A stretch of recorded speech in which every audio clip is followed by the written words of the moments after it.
Good evening. आप सभी का ITT आइकन यूट्यूब चैनल पर स्वागत है। मैं अनिल सर आप सबों को आज एक जानदार टॉपिक लेकर आए हैं। सिंधु घाटी सभ्यता। सिंधु घाटी सभ्यता इतिहास का जो रीढ़ है, इतिहास का जो अस्थि का काम करता है, वो सिंधु घाटी सभ्यता से शुरू होता है। और ये टॉपिक जो है भारतीय इतिहास का एक जड़ है। अब इस टॉपिक को देखा जाए, जैसा कि लिखे हैं सिंधु घाटी सभ्यता, सिंधु घाटी की सभ्यता, सिंधु घाटी की सभ्यता। ये सभ्यता जो है सिंधु नदी के आसपास के क्षेत्र में हुई थी। अब इस टॉपिक को विस्तार से देखते हैं। भारत का इतिहास सिंधु नदी, सिंधु घाटी सभ्यता से प्रारंभ होता है। चूँकि भारत और पाकिस्तान सभी एक ही राष्ट्र था, लेकिन पाकिस्तान अलग हो गया, तो वर्तमान में हम लोग बोलते हैं ये पाकिस्तान है, ये भारत है, लेकिन भारतीय गणराज्य का ही हिस्सा था। तो भारत का इतिहास सिंधु घाटी से प्रारंभ होता है। जैसे कि हम बता चुके हैं, जो सिंधु घाटी की सभ्यता सिंधु नदी की आसपास की सभ्यता है, सिंधु नदी की आसपास की सभ्यता है, जिसको हम लोग बोलते हैं सिंधु घाटी की सभ्यता, जिसे हम हड़प्पा सभ्यता के नाम से भी जानते हैं। सिंधु सभ्यता को ही हम लोग हड़प्पा सभ्यता के नाम से जानते हैं। सिंधु घाटी सभ्यता और हड़प्पा सभ्यता एक ही हैं, नाम अलग अलग हैं। यह सभ्यता लगभग 2500 ईसा पूर्व, यानी ईस्वी से पहले की ये बात है। 2500 ईसा पूर्व दक्षिण एशिया के पश्चिम भाग में फैली थी। दक्षिण एशिया के पश्चिम भाग में फैली हुई थी, जो वर्तमान पाकिस्तान तथा भारत हैं। पश्चिम दिशा में भारत और पूरब दिशा में भारत और पश्चिम दिशा में पाकिस्तान है। जो सिंधु घाटी सभ्यता थी उसमें वर्तमान में पाकिस्तान और भारत है। देखिए इसकी विशेषताएं क्या क्या है। सबसे पहले सिंधु घाटी सभ्यता का विकास मतलब खोज उत्खनन 1920 में 1920 ईस्वी में भारतीय पुरातत्व विभाग द्वारा उत्खनन के दौरान 2 प्राचीन नगर मिले। 1920 में 2 प्राचीन नगर मिले और सिंधु घाटी सभ्यता की 2 प्राचीन नगर ही मुख्य रूप से हैं। एक का नाम है मोहनजोदड़ो और एक का नाम है हड़प्पा।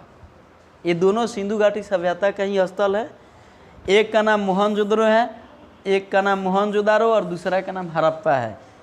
सिंधु घाटी सभ्यता की 2 प्राचीन नगरी मोहनजोदड़ो हड़प्पा, इनका उत्खनन 1920 में भारतीय पुरातत्व विभाग द्वारा किया गया। भारतीय पुरातत्व विभाग द्वारा 1920 ईस्वी में मोहनजोदड़ो और हड़प्पा का उत्खनन हुआ।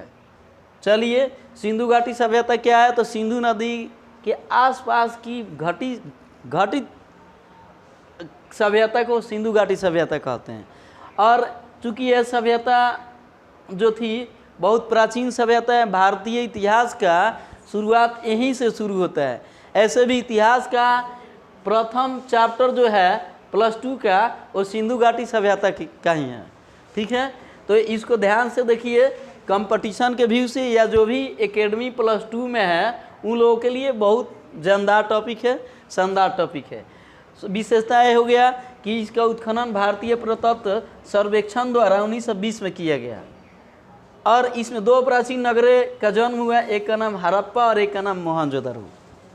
अब इसके नेक्स्ट में हम लोग हड़प्पा और मोहनजोदड़ो के बारे में, विशेषताएं के बारे में देखेंगे। नेक्स्ट में हड़प्पा,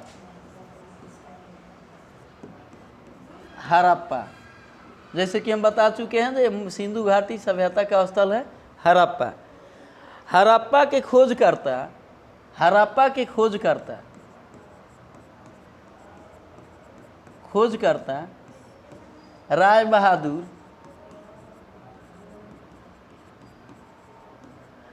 राय बहादुर दयाराम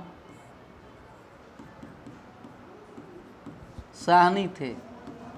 हड़प्पा के खोजकर्ता राय बहादुर दयाराम साहनी थे।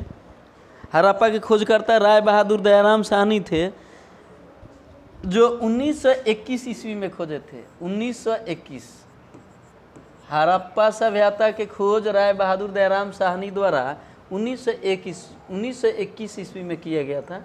1921 ईस्वी में खोजी गई सभ्यता हड़प्पा सभ्यता। खोजने वाले व्यक्ति थे राय बहादुर दयाराम साहनी। वर्तमान में इसकी स्थिति क्या है? तो वर्तमान में इसकी स्थिति क्या है? तो पाकिस्तान के मोंटगोमरी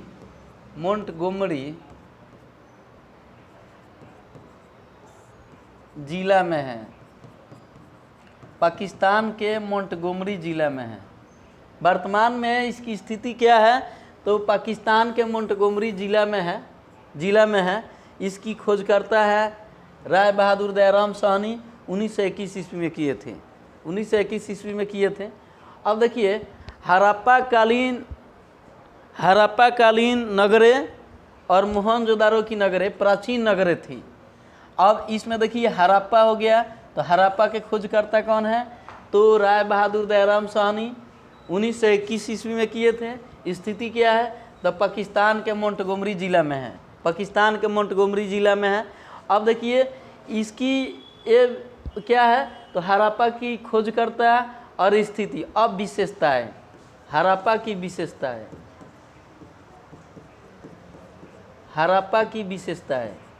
हड़प्पा सभ्यता की विशेषताएं। तो कोई भी सभ्यता हो उसकी कुछ न कुछ विशेषताएं होती हैं। तो हड़प्पा सभ्यता की विशेषताएं थी। इसकी विशेषताएं जो निम्न प्रकार की हो सकती हैं और है,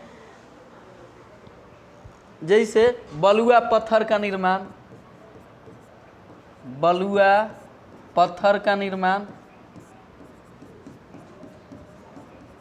हड़प्पा सभ्यता में हुई। बलुआ पत्थर का निर्माण हड़प्पा सभ्यता में हुई। स्त्री की नग्न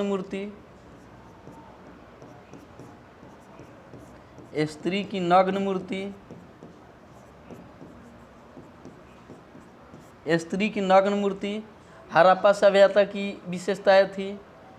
उसके बाद स्त्री के गर्भ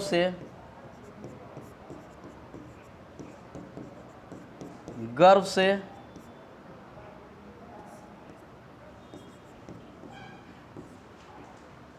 उगते बीज को दिखाया गया।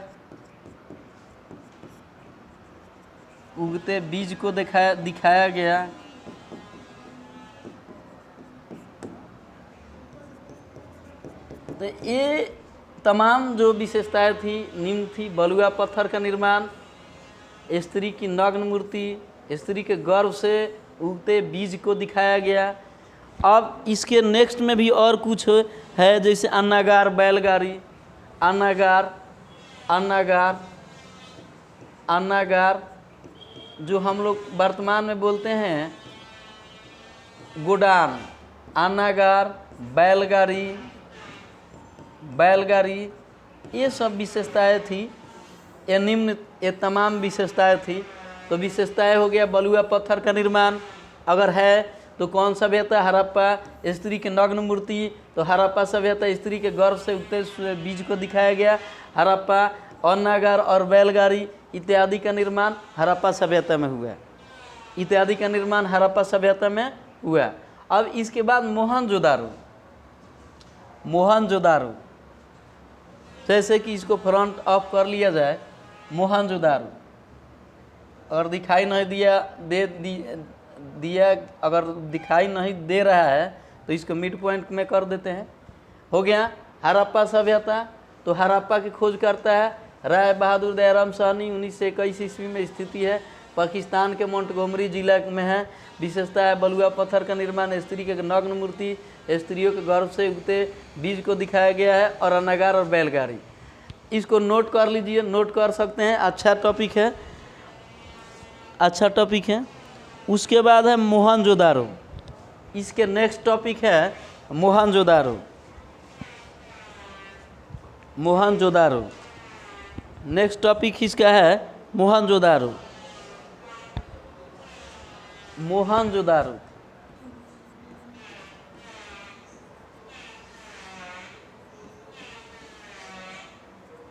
मोहनजोदड़ो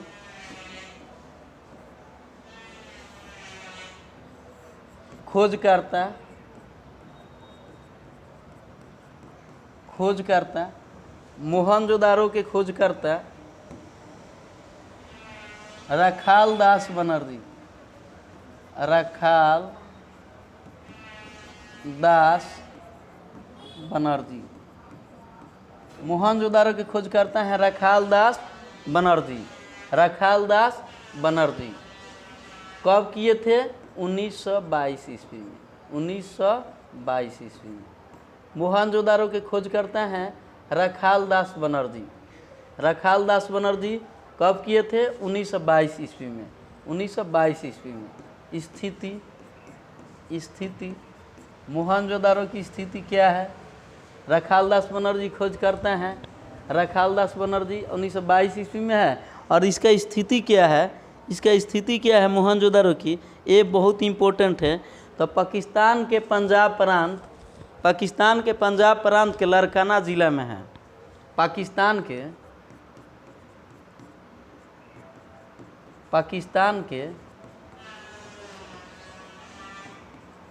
पंजाब प्रांत के लारकाना जिला,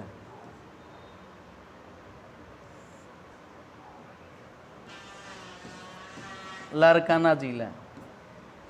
स्थिति अभी यही है जो पाकिस्तान के पंजाब प्रांत के लारकाना जिला में है।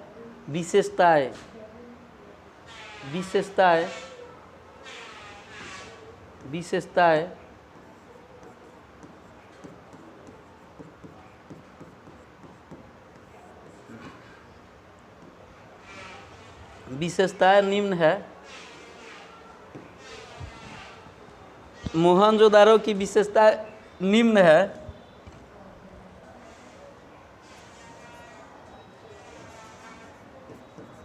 दुनिया की प्रथम नगरीय सभ्यता, दुनिया की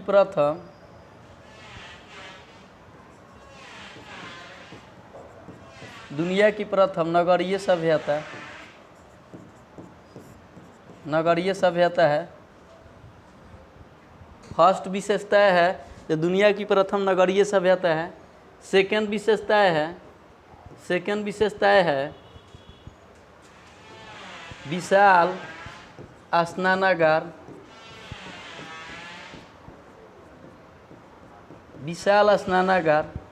सेकेंड विशेषता है विशाल स्नानागार। थर्ड विशेषता है शवों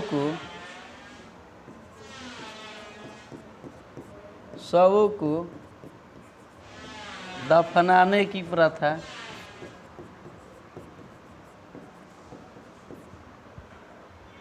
शवों को दफनाने की प्रथा। स्नानागार की लंबाई चौड़ाई,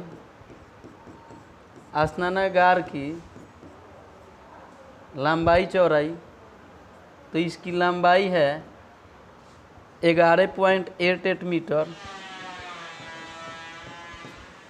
चौड़ाई है 7.01 मीटर और ऊंचाई है 2.43 मीटर। दुनिया की प्रथम नगरीय सभ्यता के साथ साथ कुछ विशेषता भी थी इसका। विशाल स्नानागार, शवों को दफनाने की प्रथा, स्नानागार की लंबाई 11.88 मीटर, चौड़ाई 7.01 मीटर और चौड़ाई 2.43 मीटर। तो ये हड़प्पा सभ्यता की कुछ विशेषताएं थी। स्थिति है जो पाकिस्तान के पंजाब प्रांत के लारकाना ज़िला में है, तो आप लोग इसको ऐड कर सकते हैं, आप लोग इसको नोट कर सकते हैं। उससे पहले ये ज़रूरी है तो ये हड़प्पा की विशेषताएं थी। और भी विशेषताएं है, कुछ है इसकी, जैसे दाढ़ी वाले मनुष्य, दाढ़ी वाले मनुष्य इसी सभ्यता में देखे गए थे। दाढ़ी वाले मनुष्य इसी सभ्यता में देखे गए थे। उसके बाद दाढ़ी वाले मनुष्य उसके बाद इसमें कुछ औजारों को भी देखा गया, जैसे पत्थर के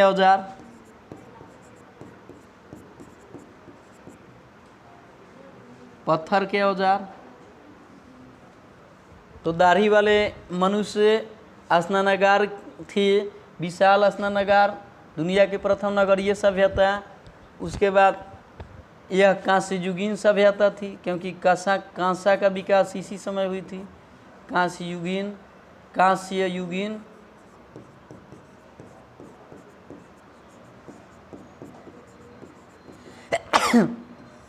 कांस्ययुगीन सभ्यता थी।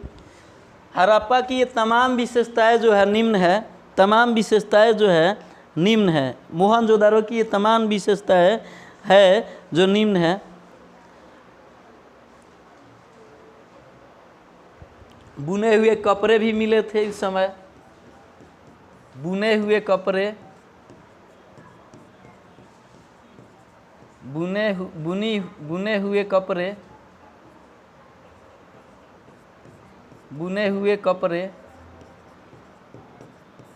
अन्नागार,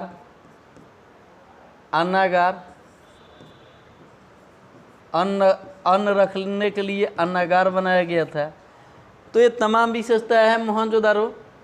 जैसा कि यहाँ पर बोर्ड पर दिखाई दे रहा है, इसको हम थोड़ा छोटा कर देते हैं। चलिए ध्यान दीजिए। मोहनजोदारो के खोजकर्ता कौन है? रखाल दास बनर्जी। कब किए थे? 1922 ईस्वी में।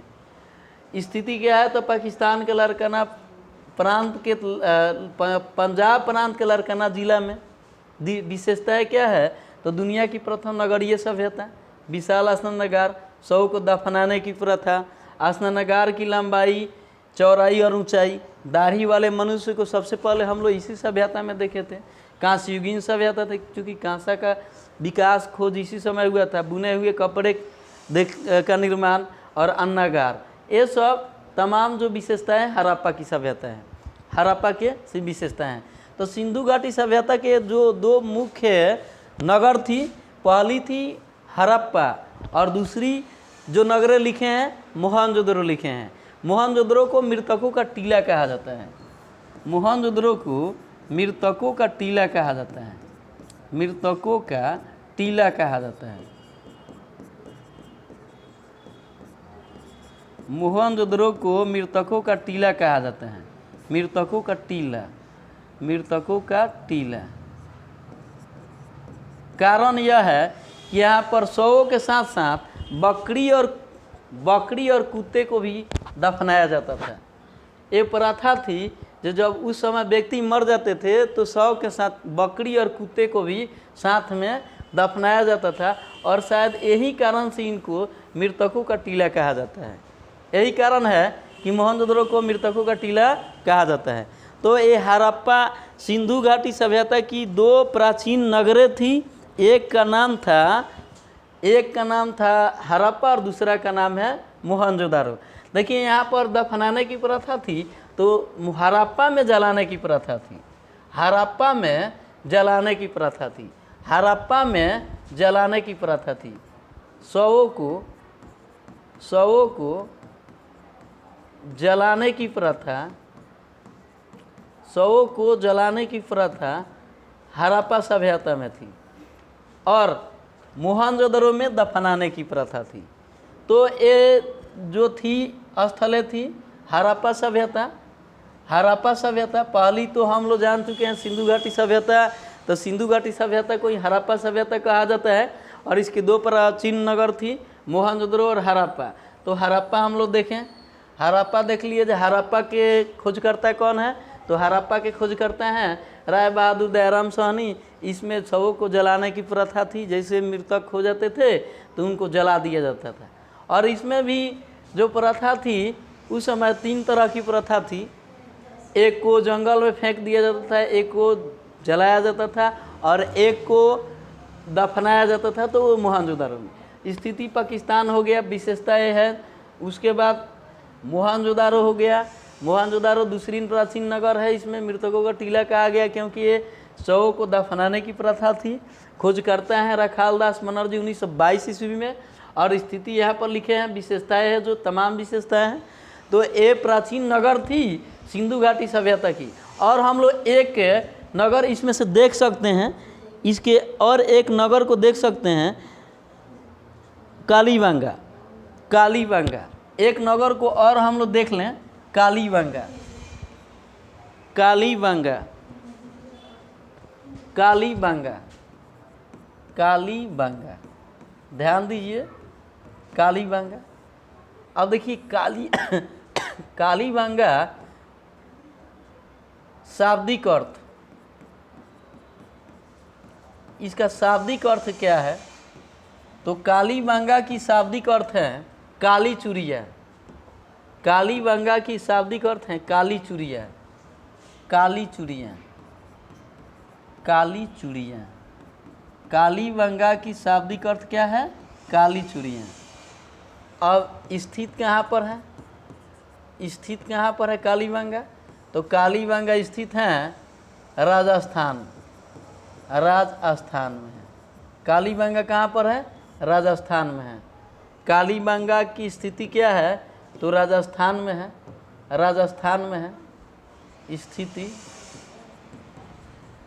कालीबंगा की स्थिति है राजस्थान। तो कालीबंगा भी क्या है, तो सिंधु घाटी सभ्यता के एक स्थल है और जो राजस्थान में है, और इसका शाब्दिक अर्थ होता है काली चूड़िया। स्थित कहाँ पर है, तो स्थिति इसका है राजस्थान में है, स्थिति इसका है राजस्थान में है कालीबंगा। अब देखिए इसका खोजकर्ता कौन है, राजस्थान में एक घाघर नदी के तट पर है, घाघर नदी के तट पर है स्थित है। और इसके खोजकर्ता जो हैं 1953 ईस्वी में खोजे घोष, चंद्र घोष, अमरेंद्र घोष, अमरेंद्र घोष, अमरेंद्र घोष खोजकर्ता, खोजकर्ता अमरेंद्र घोष। अमरेंद्र घोष 1953 स्थित राजस्थान। स्थिति क्या है, तो राजस्थान के घाघर नदी, राजस्थान में घाघर नदी के तट पर है। इसका शाब्दिक अर्थ क्या होता है, काली चूड़िया, काली चूड़िया। अब हम लोग कुछ सिंधु घाटी सभ्यता के स्थल को देखेंगे और स्थित कहाँ पर है, मतलब कौन स्थल कहाँ पर है, किस राज्य में है, हम लोग उसको देखते हैं, उस टॉपिक को देखते हैं। तो यहाँ पर हम लिख सकते हैं सिंधु घाटी सभ्यता के प्रमुख स्थल, सिंधु घाटी सभ्यता के, सिंधु घाटी सभ्यता के, सिंधु घाटी सभ्यता के, सिंधु घाटी सभ्यता के प्रमुख स्थल और स्थिति, और स्थिति। सिंधु घाटी सभ्यता के प्रमुख स्थल और स्थिति, प्रमुख स्थल और स्थिति। बाहर से आवाज़ आ रही है बाबू, उधर से आवाज़ मत करो। सिंधु घाटी सभ्यता के प्रमुख स्थल और स्थिति, प्रमुख स्थल और स्थिति, इसको छोटा कर देते हैं, बीच में कर देते हैं। चलिए हो गया सिंधु घाटी सभ्यता के प्रमुख स्थल और स्थिति। तो यहाँ पर हम लिख सकते हैं स्थल, और यहाँ पर हम लिख सकते हैं स्थल, और एक साइड लिख सकते हैं राज्य। एक जगह लिखे हैं स्थल और दूसरे जगह लिखते हैं राज्य। कौन स्थल किस राज्य में है वर्तमान में, जरूरी है ये जानना बहुत ज़रूरी है। तो यहाँ पर हम एक चार्ट में इसको ऐड कर देते हैं। यहाँ पर जैसे कि हम टॉपिक डाल चुके हैं सिंधु घाटी सभ्यता के प्रमुख स्थल और स्थिति। तो स्थल और स्थिति, स्थल में हम लिख सकते हैं, स्थल में हम शुरू कर देते हैं 1 नंबर से। पहला स्थल को हम लिखते हैं जिसका नाम है कालीबंगा। कालीबंगा, कालीबंगा। तो कालीबंगा जैसे कि ये टॉपिक भी बता जा चुका है, कालीबंगा अभी कहाँ वर्तमान में है, राजस्थान में है। कालीबंगा की स्थिति जो है राजस्थान में है, राजस्थान, राजस्थान। 2 नंबर राखी गढ़ी, राखी गढ़ी। तो राखी गढ़ी वर्तमान हरियाणा में पड़ेगा, हरियाणा, राखी गढ़ी हरियाणा। उसके बाद धौलावीरा, धौलावीरा, धौलावीरा गुजरात, धौलावीरा गुजरात, धौलावीरा गुजरात। आलमगीरपुर, आलमगीरपुर, आलमगीरपुर, आलमगीरपुर वर्तमान उत्तर प्रदेश में है, आलमगीरपुर वर्तमान उत्तर प्रदेश में है। आलमगीरपुर जो हड़प्पा सिंधु घाटी सभ्यता के स्थल है जो वर्तमान में उत्तर प्रदेश में है। दाइमाबाद, दाइमाबाद, दाइमाबाद, दाइमाबाद, दाइमाबाद महाराष्ट्र, दाइमाबाद महाराष्ट्र में है, दाइमाबाद महाराष्ट्र में है। और भी स्थल है। दाइमाबाद के बाद लिखते हैं, दाइमाबाद के अंदर मांदा J&K में है, मांदा J&K में है। तो एक कुछ प्रमुख है, प्रमुख है, और भी है, बहुत ज़्यादा है, और भी है, लेकिन थोड़ा शुरुआत किए हैं तो छोटा सा ही शुरुआत अच्छा लगता है, नहीं तो बोरिंग सा महसूस होता है, पढ़ने वाले को भी दिक्कत होता है। तो ये +2 का पहला टॉपिक है सिंधु घाटी सभ्यता, बहुत शानदार टॉपिक है और भविष्य के लिए भी ये टॉपिक बहुत काम करेगा। तो स्थल क्या है और राज्य कहाँ है। तो प्रमुख में हम लिखें जैसे कालीबंगा कहाँ पर है, तो इसकी स्थिति अभी जो वर्तमान में है, वर्तमान जो स्टेट है वो देख रहे हैं। तो कालीबंगा का स्थिति राजस्थान में है, राखी गढ़ी की स्थिति कहाँ पर है, हरियाणा में है, धौलावीरा की स्थिति गुजरात में है, आलमगीरपुर की स्थिति उत्तर प्रदेश में है, दाइमाबाद की स्थिति महाराष्ट्र में है, मांदा की स्थिति क्या है तो J&K में है। और एक टॉपिक है, इसको साइड करते हैं और साइड करके उस टॉपिक को भी इस पेज में ऐड कर दें तो फार बेटर रहेगा। चलिए यहाँ पर इसको साइड कर देते हैं और साइड में करने के बाद उस टॉपिक को हमको लिखना ज़रूरी है क्योंकि बहुत इम्पोर्टेंट है। स्थिति यानी चौहदी, इस घाटी की चौहदी, चौहदी में होता है क्या, north south, north south, north south, east, east west, east west, east west. अब देखिए तो सिंधु घाटी स्थल जो हड़प्पा सभ्यता और मोहनजोदारो इसकी प्रमुख प्राचीन नगरें हैं, तो इसकी चौहदी क्या है। तो नॉर्थ में जो है, नॉर्थ में स्थिति क्या है, तो नॉर्थ में मांदा है, नॉर्थ में मांदा है, नॉर्थ में क्या है तो मांदा है, मांदा है। और मांदा है क्या, तो मांदा जो है, मांदा जो है J&K में है, J&K में है, मांदा जो है J&K में है। दक्षिण में दाइमाबाद है, दक्षिण में दाइमाबाद है, दक्षिण में दाइमाबाद है, महाराष्ट्र पड़ता है, दाइमाबाद महाराष्ट्र। चलिए पूरब में है आलमगीरपुर, पूरब में जो स्थल है उस स्थल का नाम है आलमगीरपुर और ये यूपी में पड़ता है। वर्तमान मेरठ जो है आलमगीरपुर पर है, वर्तमान मेरठ जो है आलमगीरपुर पर है। अब उसके बाद पश्चिम में क्या है, तो पश्चिम में है बलूचिस्तान, सिंध प्रांत का एक जगह है बलूचिस्तान, बलूचिस्तान जो पाकिस्तान में है, वर्तमान में पाकिस्तान में चला गया है। तो यहाँ पर देखिए गौर से, इसकी चौहदी देखिए, नॉर्थ में मांदा है, J&K है, साउथ में दाइमाबाद है जो महाराष्ट्र पड़ता है, पूरब में आलमगीरपुर है, उत्तर प्रदेश है, और दक्षिण पश्चिम में क्या है, बलूचिस्तान जो सिंध प्रांत है, पाकिस्तान है। तो ये क्या है, सिंधु घाटी सभ्यता की प्रमुख स्थल की चौहदी है।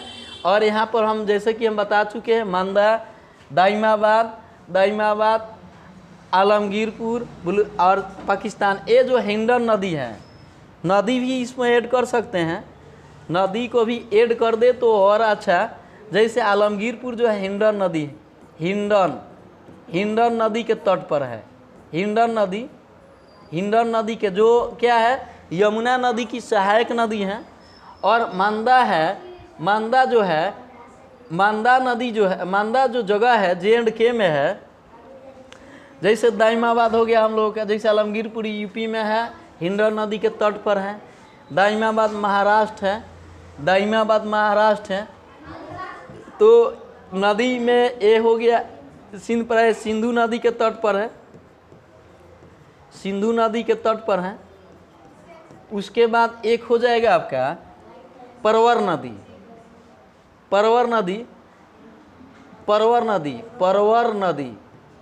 नदी के तट पर जो है मांदा है। और दाइमाबाद जो है, दाइमाबाद आपका पड़ जाएगा, दाइमाबाद महाराष्ट्र जो है, महाराष्ट्र में पड़ता है। दाइमाबाद महाराष्ट्र। चलिए, ये जो इम्पोर्टेंट था चौहदी, इसमें नदी को हम अलग से भी जोड़ेंगे। यहाँ पर हो गया सिंधु घाटी सभ्यता के कुछ प्रमुख स्थल और स्थिति, तो यहाँ पर ऐड कर दिए हैं। तो शुरुआत में देखिए अब हो गया क्या, तो सिंधु घाटी सभ्यता की स्थिति क्या है, तो भारत के प्राचीन इतिहास की जानकारी यहीं से मिलती है। और ये विशेषताएं है इस सभ्यता की। उसके बाद हड़प्पा इस स्थल की है, उसके बाद मोहनजोदारो है, और उसके बाद कालीबांगा की स्थिति बताया गया। बाद में इसकी चौहदी और प्रमुख स्थलों को दिखाया गया है। तो आज एक छोटा सा टॉपिक, हम एक छोटा सा क्लास शुरू किए हैं इस टॉपिक पर, और ये बहुत अच्छा टॉपिक है। इसको अलग अलग अगर बताया जाए तो और अच्छा रहेगा। जैसे कि +2 में इसको देखा जाएगा, और उसके बाद आने वाले टाइम में भी ये काम करेगा। तो यहीं पर हम इस क्लास को समाप्त करते हैं, और इस टॉपिक पर एक और अच्छी मतलब क्लास लेकर के हम नेक्स्ट दिन आएंगे। तब तक के लिए जय हिंद, जय भारत।